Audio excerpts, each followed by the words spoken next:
of the fraternity present here. That says a lot about who's we are about learning things here. And to call on stage first, I would like to invite the moderator of our evening, Mr. Prashant Sutaria himself. Mr. Prashant Sutaria is the principal architect at PSA and co-founder of CELPT, the Center of Living and Planning for Tomorrow. He's an individual who believes in design solutions for long-term and likes to explore various architectural vocabularies. His passion to work on projects on various types and contribute significantly towards better built environment and sustainable development has taken him across India for doing projects. And in his work, he likes exploring ideas for ideal built environment which can contribute towards betterment of humanity through built environment. Mr. Sutaria, thank you so much for being with us here today. And we're going to love to see how this evening proceeds from here on. Second, panel member for the evening is Mr. Zubin Zainuddin. He is the founding partner of ZZ Architects, a well-known and respected firm considered to be amongst the top contemporary architectural and interior design practices in India. Zubin Zainuddin, along with his partner Kripal, lead a team of 65 architects and designers who are dedicated to creating unique projects of various scales and complexities. Quoting the firm's philosophy, it is often the invisible nuances that make the visible difference. It is this approach that not only guides the firm's design, but enables it to maintain its position. The multi-award-winning firm is best known for its high-quality work, especially in the luxury segment. Zubin, thank you so much for being with us here. The next member of the evening is a member from the builder community here. He is an odd man out in this panel, and we would love to bombard him with many questions. And with this, I would love to invite Mr. Anubhav Gupta. He is the Chief Design Officer and Head of Sustainability for Godrej Properties Limited, overseeing upcoming development of over 75 million square feet across India. Anubhav joined Godrej Properties Limited with a consulting project portfolio worth over $12 billion across sectors, including regeneration, residential, mixed-use, retail, entertainment, hospitality, healthcare, and so much more. He has his hands, I guess, in every aspect of the development of what Godrej is going through. And Anubhav, thank you so much for taking your time out and being here. The next panel member for the evening is Mr. Mujib Ahmed. He is the principal and partner at Collaborative Architecture, a firm headed by him along with his partner Lalita Tarani. The studio is credited with designing some of the most innovative projects in India and is driven by innovation and ceaseless pursuit of quality in design to create projects which are highly sensitive, poetic, and yet contemporary. Each project is an exploration going beyond the functional brief, creating a symbiosis of people, places, culture, climate, economy, and collaborative efforts of related disciplines. The studio is recently in news for their collaboration that they have entered in the world with the world-renowned architect Jürgen Mayer of Mayer H. And both the studios are currently engaged in the City Block project in Beijing. Mr. Mujib, thank you so much for your time and your presence here. The next panel member is Mr. Puran Kumar. He is the principal architect at Puran Kumar Architects. He is an advocate of uncomplicated design expression and supports and practices the use of natural building materials that lend an everlasting appeal to any design.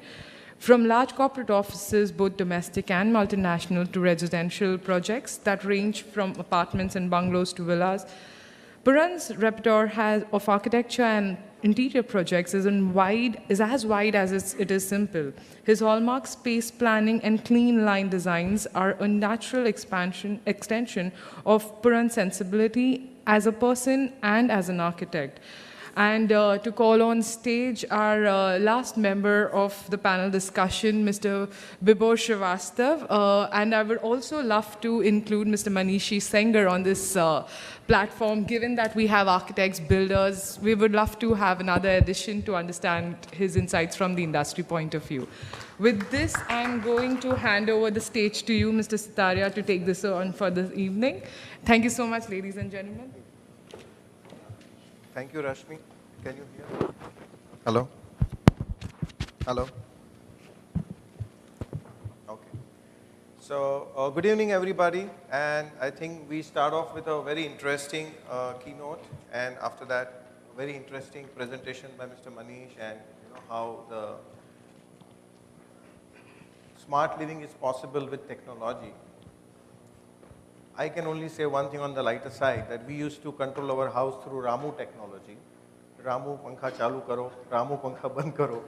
And now I see the smart devices which are available to us, maybe more reliable in today's time, with very little loyalty towards the bosses. So on that, let us start. I mean, you have given us a very beautiful presentation about what smart living is possible with the help of your technology. And the first question now comes to my mind for our, panel, which is very knowledgeable and expert panel. The first question is, I think I'll start with Zubin sitting next to me. Zubin, you think you work with a lot of high-end projects and interiors. You think whatever has been shown is more for, show off, or is the need of the hour for the kind of work that you do? Hello. I think one thing that everybody is very much aware of when it comes to smart homes or smart living, there is a sense of fear. This is a very, very obvious sense of fear. The richer the client, the bigger the organization, the more they would prefer to go to Ramu than to have a chance where something doesn't work. And I think one of the main criteria when it comes to any smart operating device, what is really, really important is the backbone. A lot of times we give a lot of emphasis on how things look and how things are supposed to perform, but we forget that they will only perform if the backbone is very robust. And I think when somebody was discussing about the city being part of the macro element and a smart home being the smallest element in the entire micro universe, it's very critical that we need to get, a basic requirement like, even when you talk about internet, we talk about our country becoming this great smart city, a group of smart cities. Even internet is something which is not as efficient or as clearly available like how electricity or water is. So once the backbone is more robust, things will constantly be improved, and we realize that it is not a luxury, it is something that is an obvious necessity. You do realize that to make properties more energy efficient, the only way you can do it is not by physically switching on and off switches. It's when the products that take consumption can get data from the area around. So I think it is the practical way forward. The only thing is there is a sense of fear because a lot of people do it as gimmicks, and as an architect or as a firm, we do not want to just fall into the trap, because you need to see that these are long-term investments which can be upgraded and people can enjoy it over a period of time. Right. So I think that's a very important architect's perspective, and somebody who is doing a lot of high-end houses he is giving us, which is really nice. Let me ask you, Anubhav, from the developer community, since you are working in such a larger spectrum of projects across different countries, what is your take on the necessity of a smart home and this kind of devices, and what is the take of actual users? I mean, how do you look at it? So, thanks for having me. I think you have to first figure out what smart means for you. Yes, I think there is a lot of gimmickry here. And if I were to keep things simple, I would divide it in two buckets. Necessity and maybe convenience/luxury. When you look at necessity, I think for us at least, sustainability is a big draw. Safety, security, sustainability, the 3 S's if you may. And I think if smart solutions need to become synonymous with the masses, we must provide for that. I was at at a conference a while ago, and we were talking about sustainability, and somebody said something very interesting. You know, in India, we always buy a car and we say, "Kitna average deti hai?" You know, why don't we say that about our house, right? When you buy a house, aapka ghar kitna average deta hai aapko? I think that's where smartness plays a big role, or can play a big role, where over time, and sustainability is one of those things, right? Smartness is not always about technology. So it can be about design, it can be about smart growth, it can be about a lot of other passive things. But smartness, yes, can be brought about with technology-enabled solutions. And I think we must be careful in a country like ours to first get the basics right. And then, of course, I mean, it's always nice to have convenience to sit here and put the lights on there. It's nice. I mean, or it's nice to get Ramu. Or in my case, I would love to get up and do that because I don't get much exercise. So, you know, it depends how one looks at it. In the developer community, I think we have a very bad reputation.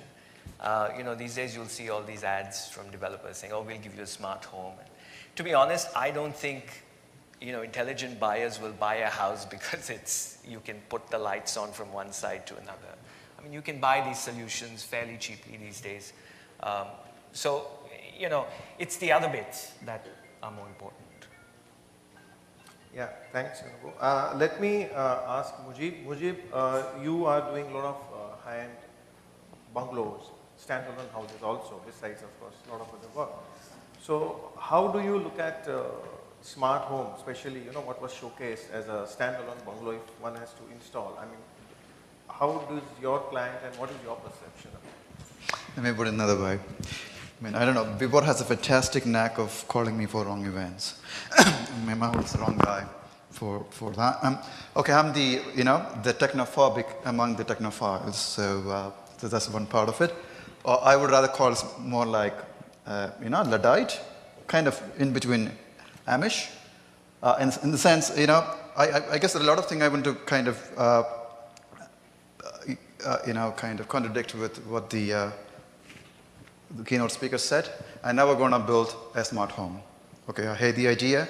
I believe that smart city is a dumb idea because I'd rather have a smart architecture rather than a smart home. And cities, you can't put cities by just putting technology together because that's been tried before. That's what ZGIS was all about. You know, that was tried in 1920s and it turned out to be a disaster. In the digital age, you're trying to put it back by, you know, by kind of assimilating technology, and because cities are not assimilation of technology, it is much more than that. So what more could be a dumb idea than, you know, putting a few technologies together and call us we are creating a smart city? Yeah, so that's my perspective. But in terms of, yes, there are, in terms of the usage, we have no, you know, objection, or we rather adopt technology in our projects, but we rather use the technology as kind of a backdrop. It's just like, you know, no amount of technology can make a crappy architecture into a pleasant one. Yeah, so you are saying you want to keep the human factor on the forefront. So, for example, I mean, I remember seeing one of his latest projects, that is Mango House. I don't think it is very low tech, I believe. Very, very low tech. And I don't think that, you know, any of our clients as kind of, you know, we have houses which are completely low tech, I mean, usual switch on and switch off light. We have houses which are with all this gimmickries, you know what we're talking about. But I don't think that the life of these two people are any bit different. They're more or less the same. Just that one is tech savvy and the one is not tech savvy.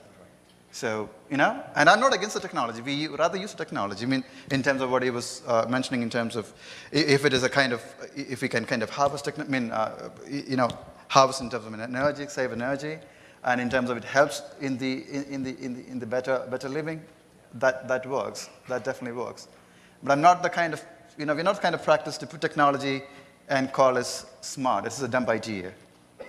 Yeah. So I think in nutshell, if I go back to the video which we saw, you would rather fight with your wife directly rather than through the mobile phone and the iPhone, right?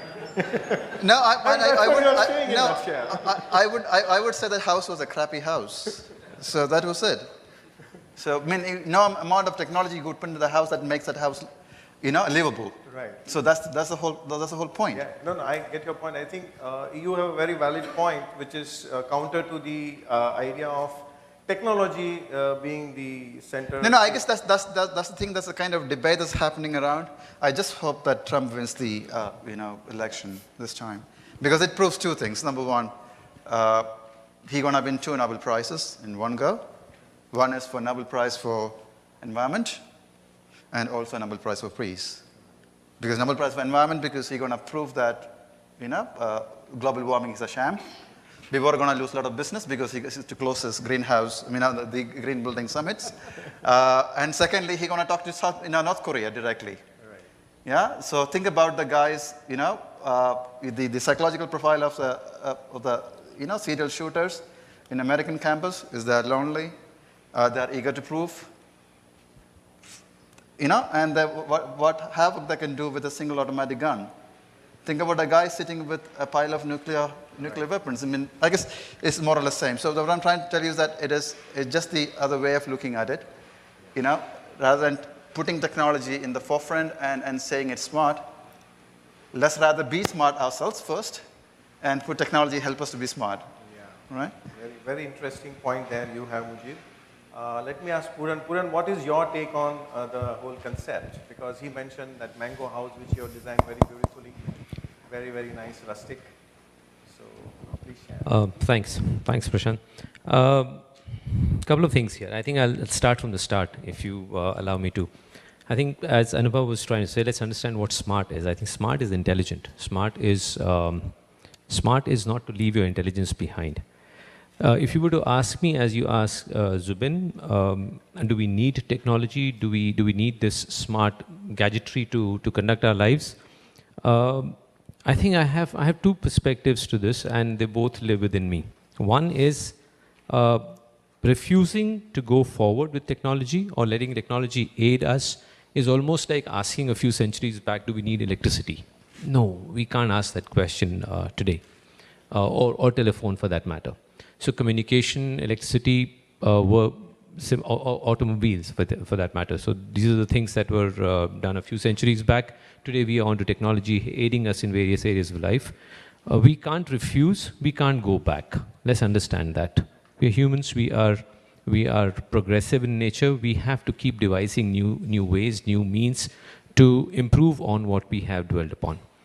Having said that, I completely align, and he's already sold my concept to me. Thank you, Mujib. I completely align with what Mujib's trying to say. I would just go one step further and say, if we could be smart humans and we could coexist with technology, great. But if we become the slaves of the technology, we leave the humanness that we are bestowed with, the very nature of us as being the intelligent beings. We are the most intelligent animals, right? We really go and better ourselves with every few thousands of years. We cannot possibly be slaves to the technology that's supposed to assist us. So yes, as architects, we are going to vouch. We're going to vouch for smart architecture, Prashant. We're going to vouch for smart architecture aided with smart technology. We can't have smart technology begin the architecture. I think something to echo what Anubhav was trying to say. He's not going to be able to sell houses because they were smart technology-wise. Sorry, nothing against the technology you're devising. But if the homes were crappy, the building was shabby, and the environment around the building was not conducive to me, I would possibly not think of buying a house in his building. If my clients are looking at me to find smart architectural solutions, Prashant, I possibly can only have technology help me. I can't start with it. The rest, a lot of this is glitz. A lot of this is a lot of selling you the luxury which we like to. I mean, we all have improved the way we used to ride our cars and the way we used to whatever, the phones for that matter, the hand phones. So everything is getting better than what it was before. We don't have any reason to look back, but to say that is this the way to look at living today? I think we have some more aspects. I'll possibly go on and then come back to a few other aspects later, Prashant. Thanks. Sure. I think what I can see is we all are trying to look at smart homes, like how blind men try to find out what is an elephant. And each one of us is, like looking at it differently. Maybe at the end of it, everybody has to come to their own conclusion, but I think we are having very interesting debate. And let me ask Manish again, after listening to whatever, these people said, like all of them leading architects and, professionals. I mean, would you like to add something more to this?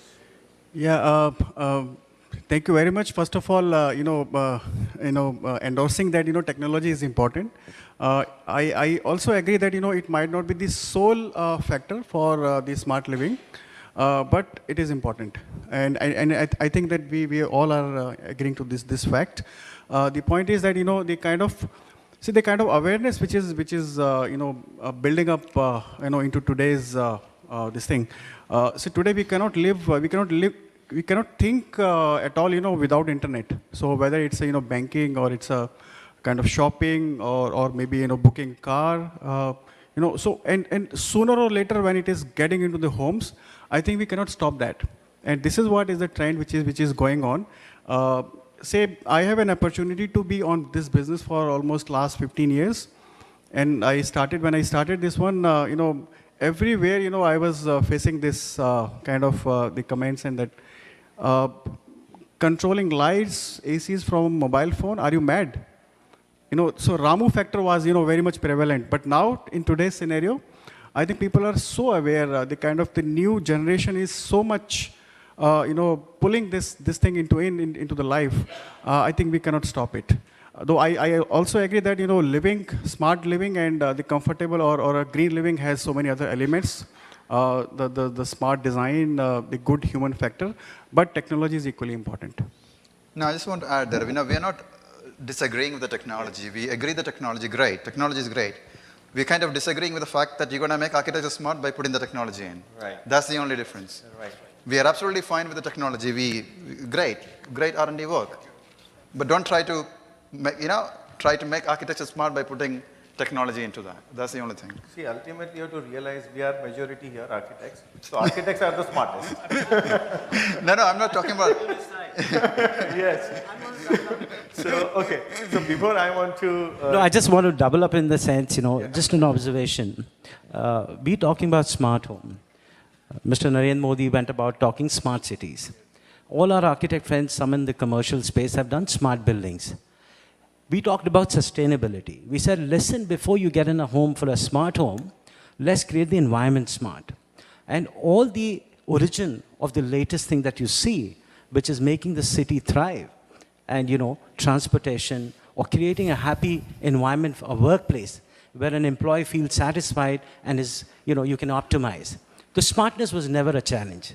It never became a deterrent. It was very easily acceptable in commercial buildings, smart buildings.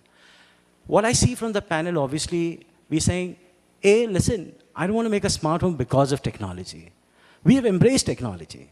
So have we seen an era when you see the iPhones every year and now they change. And today all of us use those phones very effectively. So it has done too much. What I'm trying to say is that let's not get dwarfed with technology. Let's embrace this technology and let's look design every element as one cohesive unit to give that ultimate happiness, which is smart living is all about. In an urban dwelling, most of the millennial couple, they will be, it's a treat to see that, young couple working and your young kids at home, what are my kids doing? I can see everything. So that's an observation. We obviously come back, to Anubhav as well. How builders are going to, and developers are using technology to the hilt.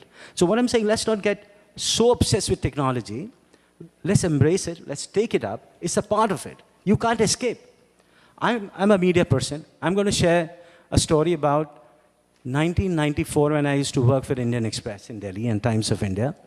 We used to have those broadsheets, huge negatives were cut out, and even a small article that used to go wrong and physically pasted on a plate, you'll have to do again the whole negative. The colossal waste of time, the colossal waste of the money, and then it paved way to technology. So all media houses today run editions across 20 editions. Same Indian Express ran 20 edition through a facsimile edition. Incredible, isn't it?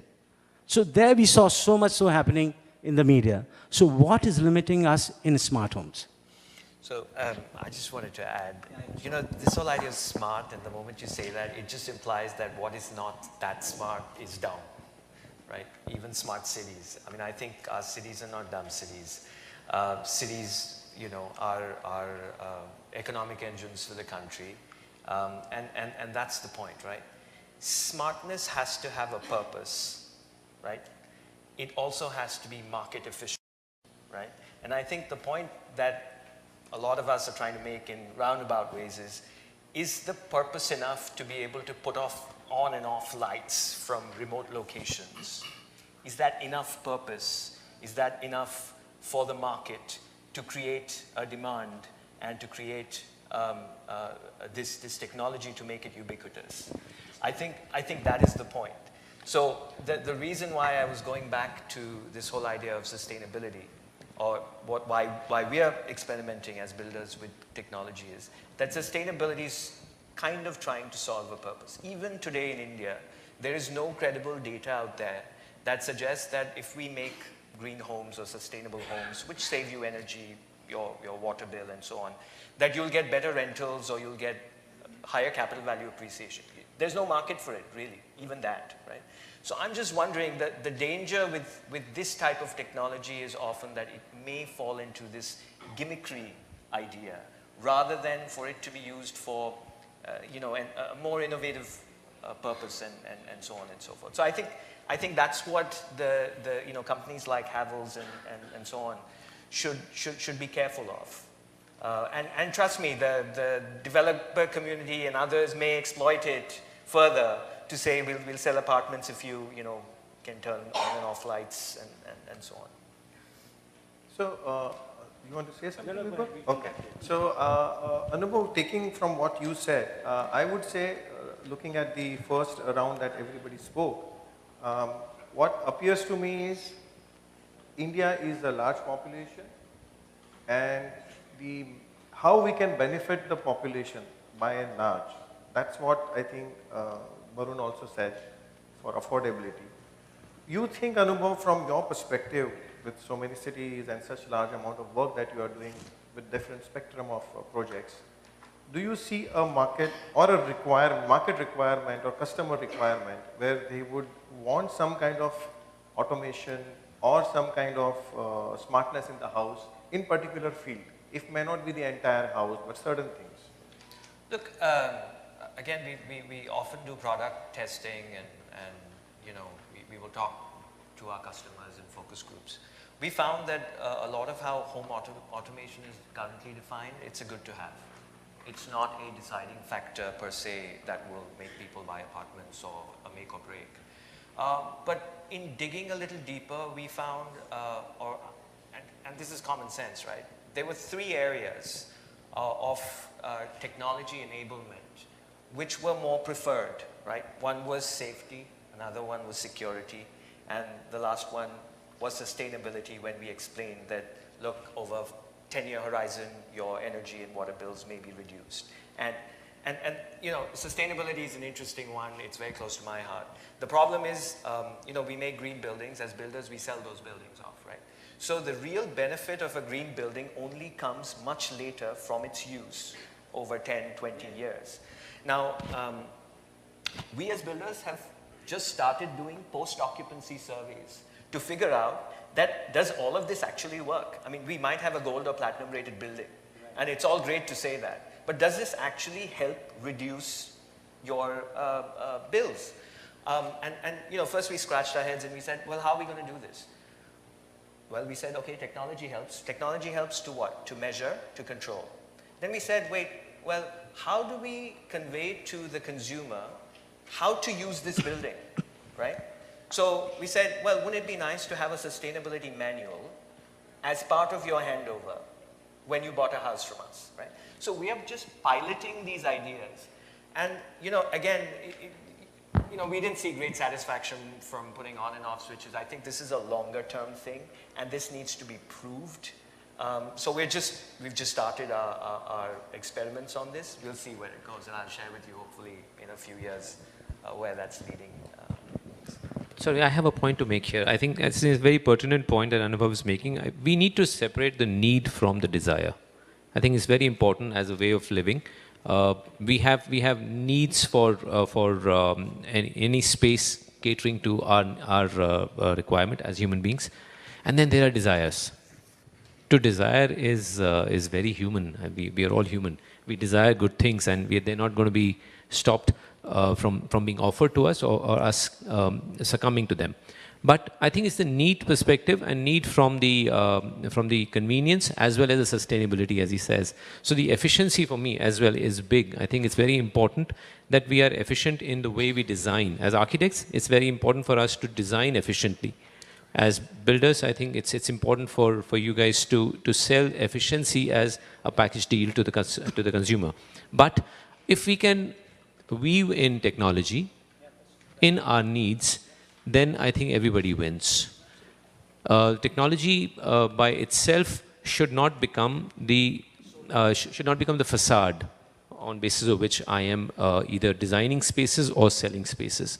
I think if there is a general agreement on that platform, we could work together as architects and developers to let technology aid us in giving us better products overall as compared to what we've had so far. Prashantji, just a question to Mujib has a completely paperless office. Yeah. Yeah. So, Mujib, how are you dealing with your clients? Each of them have on a different threshold.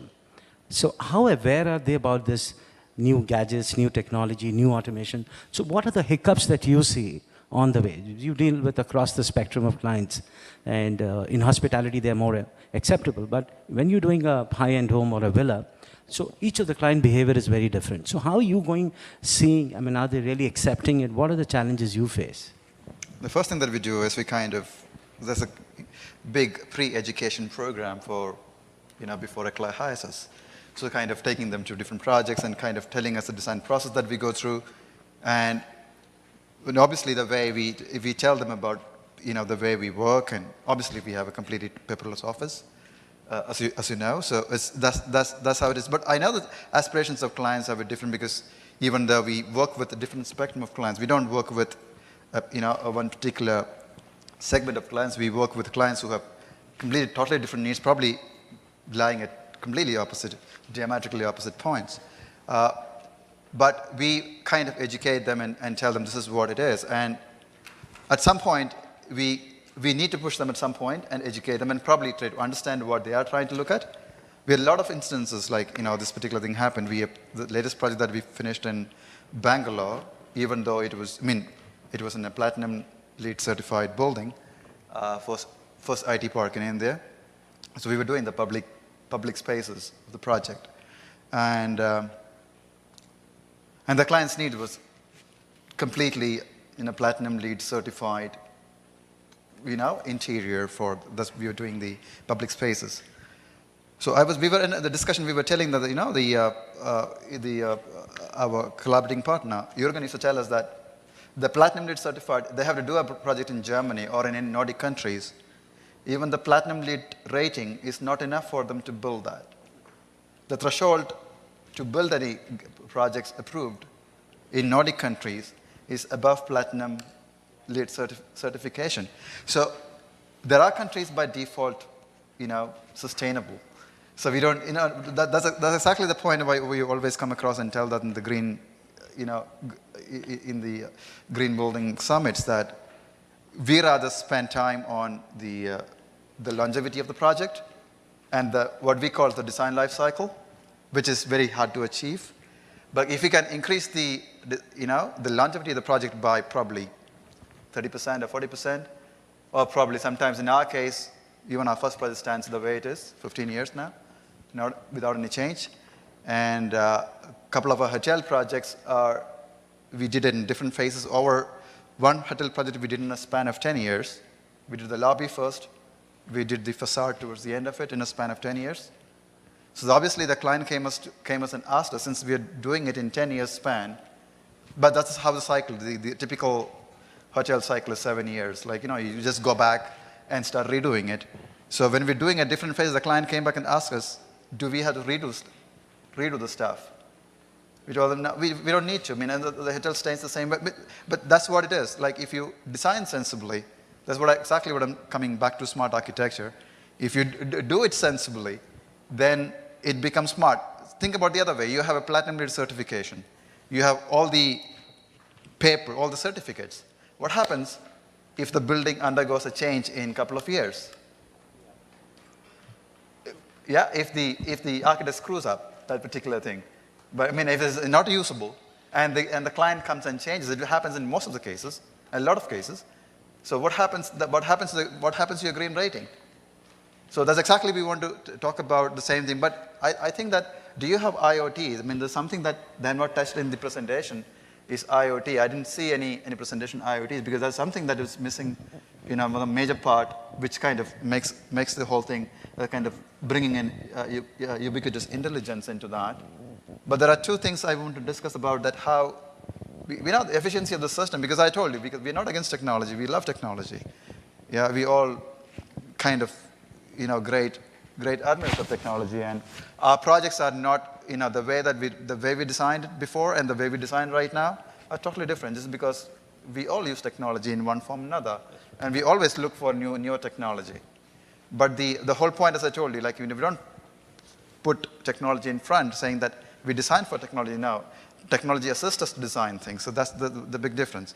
So the two things about this is what we know. We want to know whether, are you coming in a closed ecosystem, whether Crabtree is a closed ecosystem, like Apple, or is it open-ended, because that's where it, the whole thing changes. And obviously, security part, you obviously talked about it, how secure things are, because I remember there was an instance that the Samsung Smart TV had gone through the same thing, because it is, there was a case against Samsung right now in the US court, because the Samsung Smart TV started picking up the voices of people who be using it. Yeah, so that was one of the things. And the other thing is how open your system is, whether other parties can plug it, whether the users can, if you have a backbone, other people, or you're gonna come up with a kind of proprietary system where we have to use Crabtree, or the end user have to use Crabtree every single time. So I think what he's saying, and I have a next question. If like sometimes either you have to expand the system. Suppose a developer provides the basic system, and the user wants to expand it, or sometimes like I'm sure one of you must have come across a situation where your client said at the end that now I want to retrofit a system into it. So can anybody of you share an experience, or what were your challenges, or whether you could do it or you could not do it properly? Anything that you would like to share in terms of retrofitting and expanding an existing system? So can I take? Yeah, please. Okay. IoT, so IoT is the integral part of the overall solution, which we just explained, and I was also referring that Havells is committed to bringing a lot of affordability into the overall solution, and wanting to come up with a retrofit solution. So the way the switching industry is fully changed with the modular switching concept, we would like to bringing the same concept into the automation also. So for an example, I have a switchboard on the wall, and with my IoT modules, I can just simply replace the mechanical switches with the one which I would like to have it. It might be a security module, it might be a kind of lighting dimming module, it might be a temperature module also. So within 1 hour or 2 hours, on an existing cable which is already deployed, on the existing the plate, existing wall box, I can just fit in the products and then upgrade to the next level. And this is all possible because I would have IoT inbuilt into this overall solution. And this solution we will be bringing up on a very affordable platform. That is what is the commitment which we would like to give it today, so that more number of customers can have the access. Is your system open-ended or closed? Yes, this is absolutely open-ended, open solution. So today we are giving option of KNX. KNX is fully open platform. That means a third party absolutely. can, Say what you can do is by using KNX platform, you like my face plates, a very nice face plates on the wall, you like it, you can use those on this network, but you say that, the backend, I would like to have it from somebody else. You can do that mix and match. Absolutely seamlessly, you can build up a very, very strong solution with number of manufacturers using the I'm told KNX. there are about 300 manufacturers who have come together for There, KNX. there are more than 3,000 manufacturers. 3,000 manufacturers, those who make products on KNX. And to the system integrators, to the customers, it's a very, very strong options available to do mix and match. So there is no monopoly about Absolutely. it, that, See, if you this, use this is what is a new trend which is coming up. People would like to have it, not to restrict to one manufacturer only. And I think your point is very much valid. We need to provide this flexibility to the customer, and we are into that. Interesting. So I think it answers a lot of questions in terms of how we can expand, and if the one particular service provider exits from India, say for example somebody, then you can use somebody else. So as long as KNX is used, you are safe. Okay. In terms of the forces which drive the market, so Zubin, I would like to come back to you. Can you share with us for high-end apartments, penthouses, celebrity homes? What are the key factors that your customer demand? Do they demand, or is it that you suggest to them, or they hear from somewhere?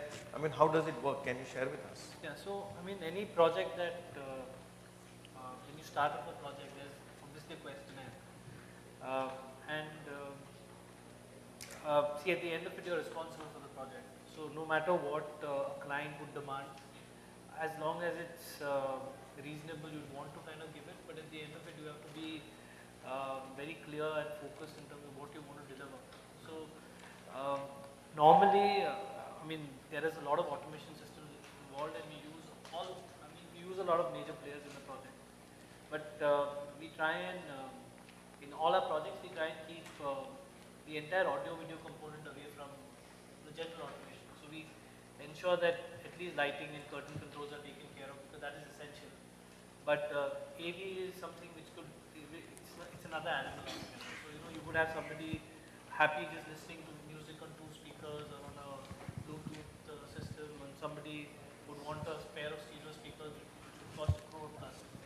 So those are very individual, and it's better that those are taken. And I don't think it's a big deal to operate Tata Sky with a television remote instead of having your iPad everywhere. See, the point again, when we're talking about all of this, it's about the backbone. A lot of us use Uber or Ola or whatever, and you can imagine coming out of the airport expecting to get a car or a taxi for you, and you don't get network. I mean, so unless you don't get the network thing solved, there is no point. I mean, the Internet of Things doesn't work if internet is not accessible. All of us, I'm sure everybody here has one internet account and a backup account. So you're actually paying money for a backup account all the time. And so it's until those things are not sorted, we cannot, as specifiers, be so clear and tell a client, don't worry, because see, at the end of it, the last thing you want is after creating a home, again, you're architects, you're not selling technology. Technology should be something which makes your life much more pleasant, So you don't want somebody to call you and say, this is not working. We're not selling technology as our main, none of us are firms here who say that our homes are smart homes and we're smart home architects, we're smart architects because we're smart homes. Right. It's just that it's a great addition. I mean, it's convenient. I mean, if you're doing a penthouse where you've got curtains that are 30 feet high, nobody can move a curtain. You have to have technology to help you move it, and it is a no-brainer. You need it. And now, when you need it, then you obviously go to the best companies that are doing that as a solution. I'm not so much into open platforms. I prefer closed platforms, because when it looks, I mean, the Apple platform, for instance, I mean, we love it. So if they get into HomeKit, we know for a fact that there will be products which will deliver what they say. So I think open, close is another story altogether. But what is critical is we want to inform your client that even if you've seen this at somebody else's house, mostly they always say that we've seen it somewhere and we've seen it fail. So we want to do it, but we don't want it to fail in our case. So, I mean, it's not the right approach at all. So I think the approach is do what you think makes sense for the client. So that, you know, over a period of time, obviously once the backbone is developed, the Wi-Fi, the system is, I mean, you have Cat 6, Cat 6E, Cat 6S, I mean, Cat 7 sometimes, and it's very difficult to tell a client you put Cat 7 today and tomorrow you're foolproof for the next. We've done a house for the head of Jio, you know, the Reliance, and they're talking fiber, they're talking 4G, and when you hear what they're dreaming of doing, then you know that all this investment that you've done in the back end suddenly may not be relevant, you know. So it's very critical for us to wait. And I think technology is something which is not to be forced onto a project at all. So we want to only use it where we see the need. You know, I mean, I don't understand why would somebody want to open a lock from their bedroom and let somebody enter. I mean, I just cannot understand. And I will not let a client do it. You know, why would somebody want to switch on a geyser from his car? I mean, so the problem is when people sell technology like that. You know, when you start telling somebody this is what, see, if out of 100 people, one person wants to do it, let him do it. But that is not the way to sell it. You know, the way to sell it is to ensure, or for us to sell it. I'm not talking about the vendor. Obviously, everything, we've got a fully loaded house ourselves. So we know, I mean, we use it, but that's not something that you would want somebody else to do. You would want somebody to do it only when they feel that this is something automated WCs. You know, a lot of people talk, it's not, you know, it's now. Flush it from the other room. And, yeah, and I'm not talking against it, I'll be very honest, because suddenly you've got clients coming back from Japan and saying, do you know one thing, even the public restrooms have got automated WCs.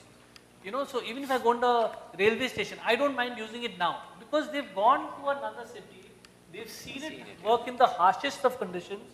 10 days they couldn't use a health faucet, so now they've realized this is not as bad as it sounds, you know. So I think until technology is not and you know for a fact that it will work there. It's not over here, you're scared, oh, what will happen? Is this made in India, China, Japan, America, you know? So, and now the cost of property, I mean, I'm sure all of us know the cost of property. We're all waiting for the price to drop. Let's take up, it's not going to happen. You're going to help us. You know, yeah. And I think what is critical to understand is now, considering the cost of property, all of this is justified, you know. It is something, it's not, the spend is justified. So, I mean, when you're talking about a 5 crore apartment or a 1 crore apartment or a 50 crore apartment, at the end of it, all of it is justified. But it cannot be something which is like an ultra luxury. I mean, it's like a car. At the end of it, some of our parents will tell us, why are you buying this car? Because, you know, at the end, point A to point B, the same story. As long as you know that it works, and it works well for you, sustainability is a very, very, I hate LEED certified buildings. And I've seen a lot of situations where we have had to come into projects where they've done some amazing glass specifications, and you've got clients saying, I've got light coming into my computer screens, and Vastu says, this guy has to sit here and he can't, sorry, whatever, he can't do anything, so, and then you need to block the window. So I feel it's very critical for us, and all these new buildings are 75 stories, they're fully glass buildings. You don't have balconies, you don't have an open air window. There are some amazing concepts that some international firms are coming and giving us and teaching us as to how air is going to come on the 70th floor. And I think we need to understand that the most important thing is, if you're stuck in a situation like that, and if technology can help you, like there was a lovely sensor that I was just seeing is one of the spec, which is a multi-sensor, where you know humidity, you know allergens in the air, you know. Yeah. So you have clients coming now and saying that I need air to be this pure. My daughter is allergic. And asthma or something. As an architect, you can give a solution. You can say, okay, X company has got this product. So this has got nothing, it's a smart product, but it's got nothing to do with, again, switching on the light from here or switch. So I feel once that is there, a client knows he needs it. Right. It's a necessity. Yeah. So what I'm understanding is, like, I think all the architects are talking one thing, that the spectrum of things are available, the variety of things are available. We want to choose what is required and what is useful. I think that's That's how we are trained and tuned, basically. Exactly. Yeah. Sorry, I'd like to elaborate on one point. I think that this risk factor that Zubin talked about, that needs a bit of attention. The systems have to work. If the systems have to help us, they have to work.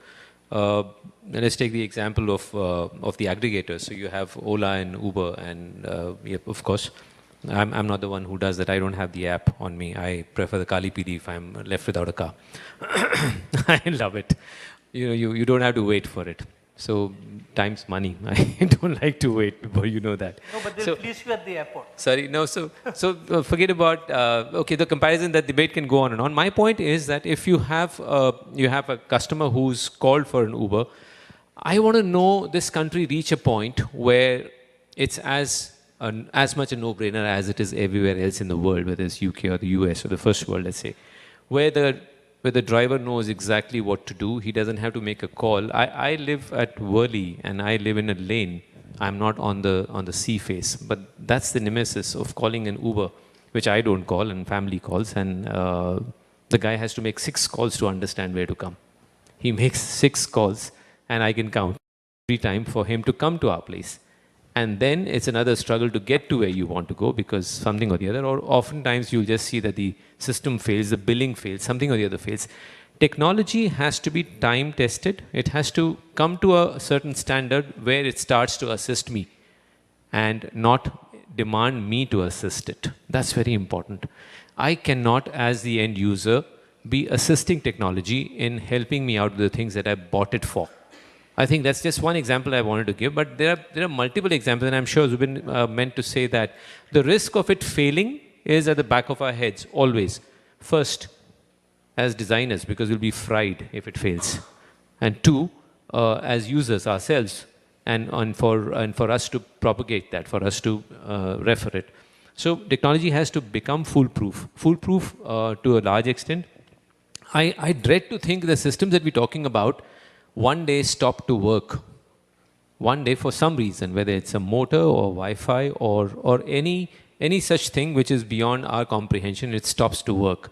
Then what happens with the user? What does the user family do with the technology that you have, the convenience that you have? These are the things that we have to address. I think the workability, the failure, the risk failure are things that we must plug before we can actually go down. And I don't see our guest of honor over here, Barun. I don't see him here, but I wanted to ask him this question, that for it to go down to masses, there's a long way. We still are dealing with technology of this shade, of this kind, of this color, really in the luxury segment. We're not really looking at it beyond that. For it to percolate down to the masses, it really needs to be time tested, it needs to be tried, for it to sustain first itself and then talk about sustainability in terms of energy and efficiency. And then I think we're getting there. Let's not take a pessimistic view of something new that's trying to help us or trying to make our lives more colorful or more pleasant. But there's got to be pragmatism which's got to be weaved into that. We have to be accepting it with our eyes wide open, that this is not to be accepted just because it's been devised and there's a technology supporting it. It has to be really tested, if you know what I'm trying to say. Prashant, just making an addition. I think absolutely right. In today's time, we still feel there's a lot of apprehension looming large. End customer, end user like us, actually not demanding. Architect friends feel that, what if something goes wrong, the client gets upset. It's paramount is design, convenience, utility. But look at a case in a point in our buildings, in the office spaces, virtually everything that is running and up, and for that facility manager who's managing and looking at a single dashboard can realize the occupancy of people at what levels. Look at case in lighting. We are now talking connected lighting, lighting beyond illumination. All those lighting, luminaires, resources, coupled with sensors can give you amazing amount of data in terms of usage of that space. But yes, I don't want to, but very well said point. I want to ask a question to our moderator. I'm sure we're running out of the time, but just to understand, Prashantji, from your perspective, each of India is obviously very diverse, and adoption of technology in different zones happen differently. What has been your experience when you look at your clientele in north, south, east, west? What has been your experience? Vibhor, I think that's a very valid point because India is a very diversified country. There is a lot of variation everywhere. Every 200 kilometers we have a different language. That's what it said. So if you look at the developed area of the country, which is like NCR, Western India, Bangalore, Hyderabad, that's one segment where people are educated. People have like aspiration, they have the capability, understanding of technology, appreciation of technology, flexibility to adopt new things. If I look at, certain part of India which is beyond Nagpur, like you can say Bihar and part of West Bengal and Orissa, it is still waking up. There you still have this Ramu philosophy, that, in fact, I know some people, in parts of that part of the country where each one of the house, each member of the house has their own personal assistants in the house, personal Ramus. So, for them, if they get 4 or 5 Ramus, their life is made because it's like a robotic automation, You can say, okay, mera juta polish kar do, mere liye chhata pakad ke khada raho. Everything is possible.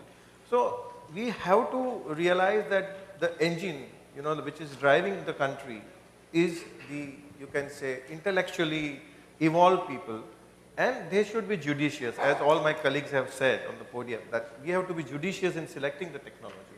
But I think that's the only way forward. And how reliable Ramus are, for example, in the city of Mumbai. I mean, you ask your wife that tomorrow somebody is not going to report to, the housemaid is not going to come, and then you see her mood. And then we talk about everything else, whether technology is good or bad. That I would say we have to look at technology.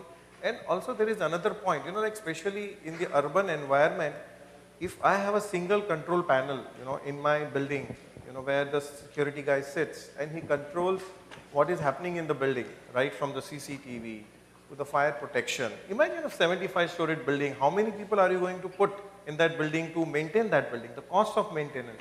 Everything is there. If they don't report, are you going to keep backups? So I would say it's definitely judicial use of technology, but in a way, in an urban society like India, or for that matter, any developed countries, if we want to become a developed world, we have to adopt the technology which everybody is saying, and that's my take on it. That we need can we say in 5 years now, when we meet again, we would talk something else and technology would have already invaded us and everybody would accept it? Mujib, would you agree? No, see, the thing is that, one of the problems that we all face by putting the smart in front of us is because the way they position it.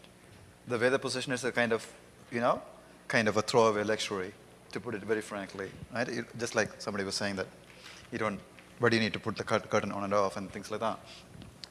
But I was reading that Kone has a technology where the embedded, IoT technology where the lift never breaks down because it automatically sends data to the service guys, right? So, and then there are different ways of doing it. And I was reading that MIT lab has recently developed, a vertical garden, which is probably size of that wall, getting a more yield than 1 acre. Just because of IoT technology, because it monitors every single plant that stacks on that.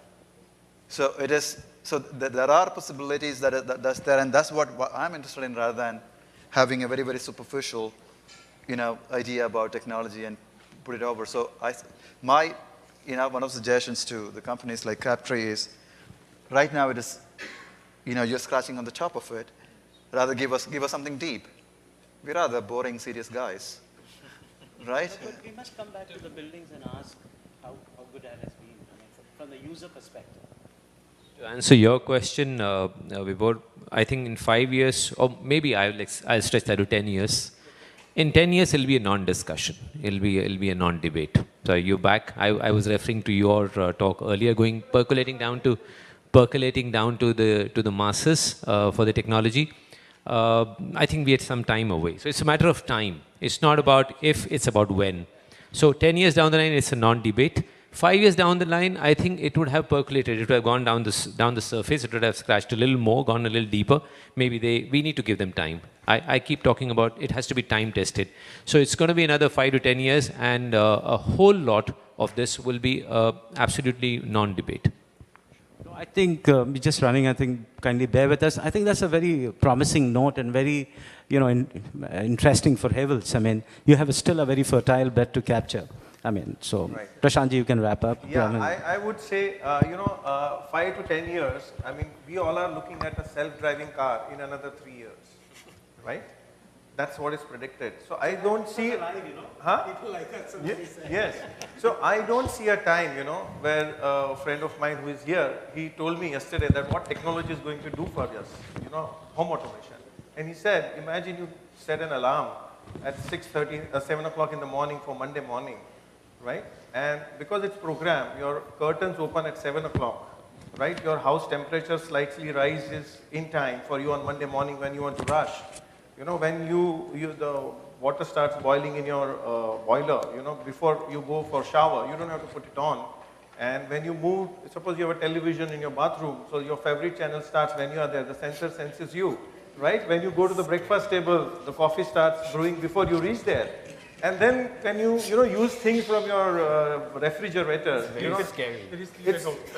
but it's scary, but imagine for a person who is, living a fast-paced life in a city, like an urban area, which is like downtown area. I think it's very helpful also.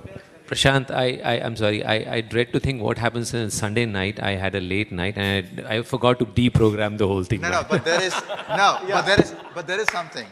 There is something. I was just saying it. Just a note.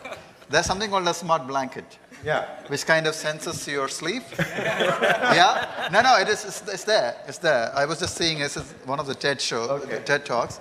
So it's basically it's an IoT. It kind of communicates with the rest of it. So it basically, if you know that if your secretary sends a message saying that your meeting has been cancelled, then it allows you to sleep further, right?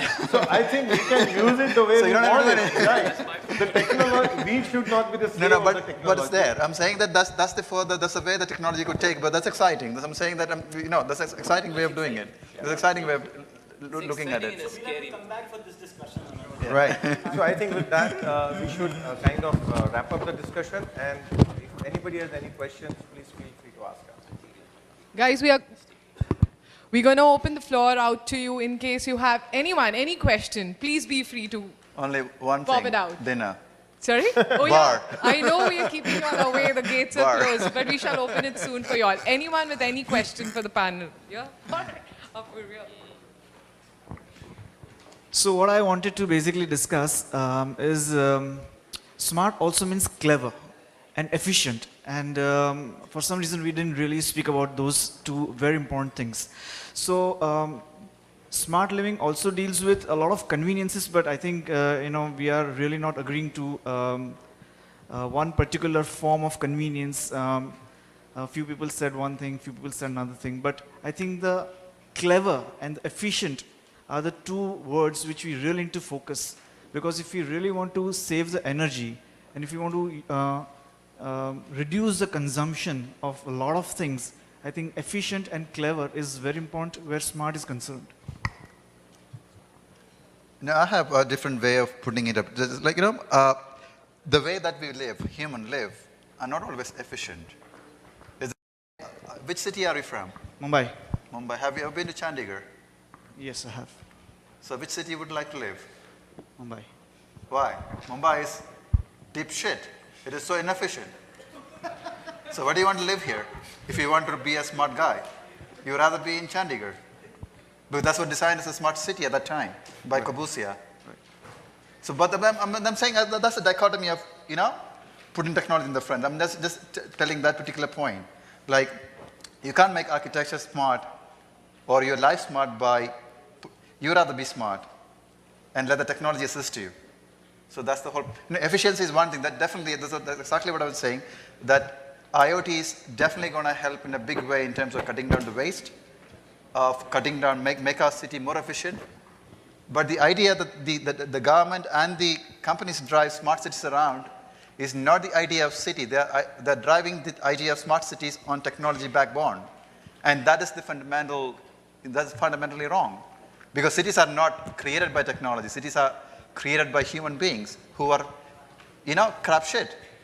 So you need to have that, the cities are born out of that, born out of a culture. It's not the technology that makes a city. And that's the difference between Dubai and the rest of the world. So, just to elaborate, just to take this further, I think it's about the character. It's about the difference between substance and character is what Mujib is talking about. I think it's the character of human beings which come together and that they come together and make a city or make a habitable situation. That's more important. I think that needs to be smart rather than the thought. So nobody is against efficiency. Nobody is against the clever part of technology. But I think it needs to be imbibed in such a fashion that it is human. The touch and feel factor of being human and being vibrant, I think, is very important. We can't lose sight of that as architects. We have one from Barun here for the panel. No, I actually wanted to end this on a lighter note. I know always this debate between technology and human being goes on. But when he was explaining, the shower, the automatic brewing, I was remembering of Ramsey Brother movies when we were kids. So actually, he must have imagined the smart living and made those movies. So we have to come out of those fear psychosis. Because I also believe technology and human being always have a fear psychosis between them. We always fear to take on a technology as it is. And as we adopt to taking technologies and accepting technologies move on to the next level and it moves on to the mass. As you said, in next 10 years, we will start accepting that my door will open automatically, my curtain will go automatically up, my showers will be on. So I'll start accepting it, and obviously that debate will be no more. Probably we'll be debating on something more than that. Thank you. Thank you, everybody. I think That was such a phenomenal discussion. Thank you to each and every panelist for giving us such varied ranges for such different school of thoughts. I'm going to call in Mr. Gulshan Kumar, who is the branch head for Havels in Mumbai, and felicitate the panelists with a small token of appreciation. Mr. Kumar? All right, I guess, Mr. Manishi, why wouldn't you do the honors of felicitating your panel here?